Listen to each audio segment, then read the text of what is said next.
আসসালামু আলাইকুম কাকু, আপনি কেমন আছেন? আসসালামু আলাইকুম। আচ্ছা, আমাদের দেশটা তো দুর্নীতি আর চাঁদার জন্য বারবার পিছিয়ে যাচ্ছে।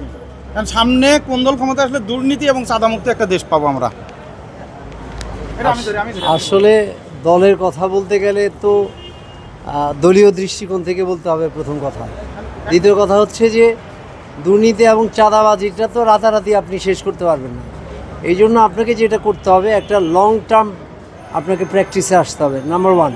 নাম্বার টু হচ্ছে সিঙ্গাপুর কী হয়েছে, সিঙ্গাপুরের প্রেসিডেন্ট আসার পরে দুর্নীতির বিরুদ্ধে জিরো টলারেন্স ছিল এবং সেখানে ফায়ারিং স্কোয়াডে দেওয়া হয়েছে দুর্নীতি যারা করছে। আমাদের এরকম যদি একটা না করেন তাহলে দুর্নীতিমুক্ত হবে না।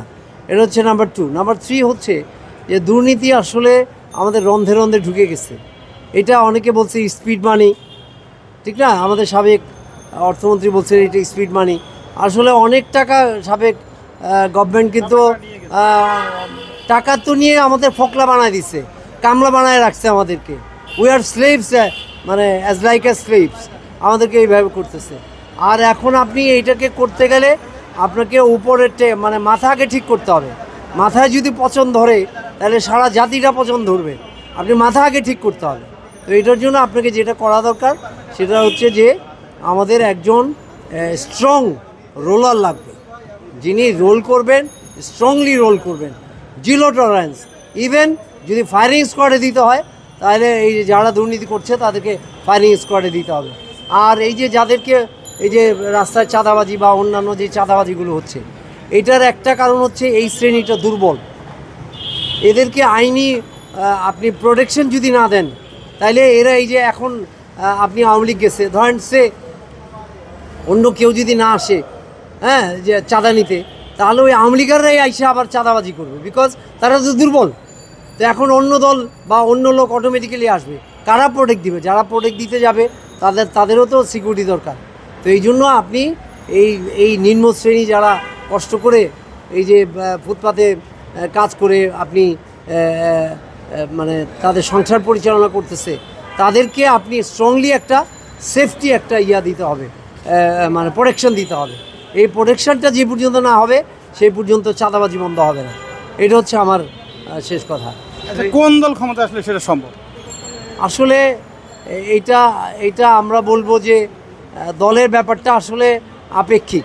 কারণ এই বিষয়টা আমরা দেখছি সাবেক যে যতগুলো দলই আসছে তার মধ্যে অপেক্ষাকৃত, এটা এখন বললে আপনি বলবেন আমি বিএনপির পক্ষে বলতেছি, কিন্তু আসলে আলটিমেটলি বিএনপি দেখেন, আপনি খালেদা জিয়া মানে ওনার কোনো দুর্নীতি খুঁজে পাওয়া যায়নি, অথচ এখন বিলিয়নস অফ ডলার পাচার করছে।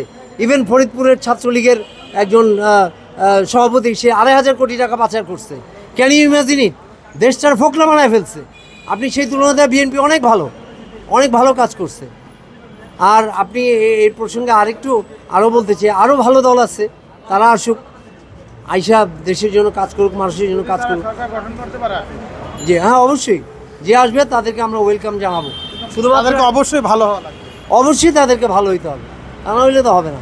আওয়ামী লীগের ভালো ভাবছিলাম, আওয়ামী লীগ তো দেখলামই, বিএনপিরও তো দেখা আছে। এখন কোনটা আসলে যে ভালো হবে সেটা তখন নিজেও বলতে পারতেছি না। আপনি কোনটা চাচ্ছেন এখন? অন্য নতুন কিছু আসুক। নতুন বলতে কি ইসলামিক দলগুলোকে বোঝাতে চাইছেন নাকি না আরো অন্য কিছু? ইসলামী ওই দেখা আছে, জুটে আসছে না, বিএনপির সাথে জুটে আসছে, তো নতুন কিছু আসুক। বিএনপির সাথে জোটে যেহেতু বললেন আসছে, যেই দুজন ছিল মন্ত্রী আলী হাসান মোহাম্মদ মুজাহিদ এবং মতিউর নিজামী, তাদের কি কোনো দোষ ধরতে পারছিল আওয়ামী লীগ? না, ওনারা যে দুজনের কথা বলছে ওনারা দোষ ধরতে পারে না, কিন্তু তারা প্রমাণ দিচ্ছে তারা যে সচ্চরিত্রবান ছিল এবং চরিত্রবান মানে দুর্নীতিমুক্ত ছিল, সেটা তো প্রমাণ দিচ্ছে। তাহলে তাদের কথা কেন বলতেছেন না? না, দুর্নীতিমুক্ত এই আওয়ামী লীগ সরকার তো মানে ইচ্ছা মতো তাদেরকে মানে ডুবাইছে। যারা তারা ভালো লাগছে ওরা রাখছে, আর যারা ভালো লাগে না ওরা রাখে নাই। তাহলে আর জামাতের আর কোন দিকটা খারাপ দেখছেন? যেহেতু বললেন এদেরকেও দেখছেন, তাহলে এরা কোন দিকটা খারাপ বলেন শুনি একটু। জামাতের সব জামাত যদি শুধু জামাত কেমন আসে, তা বহির্বিশ্বের যে আমাদের যে একটা আঞ্চলিক যে ব্যবসা আছে, যে গার্মেন্টস ফ্যাক্টরি অথবা অন্য সাইডে আছে যে ইউরোপ কান্ট্রির, সেই ব্যবসাগুলি আমাদের মানে হয়তো বিপদ। এইটা আপনি চিন্তা করেন কেন যে তালেবানরা যে ইয়েকে তাড়ালো, কি বলে আমেরিকাকে তাড়ালো, তারা কি এখনো বসে আছে না বিশ্বের মধ্যে মাথা উঁচু করে দাঁড়াচ্ছে? আপনি কেন মনে করতেছেন যে এরা ক্ষমতা আসলে বাংলাদেশের মানুষ বা গার্মেন্টস সেক্টর চলে যাবে? এটা কেন মনে করতেছেন?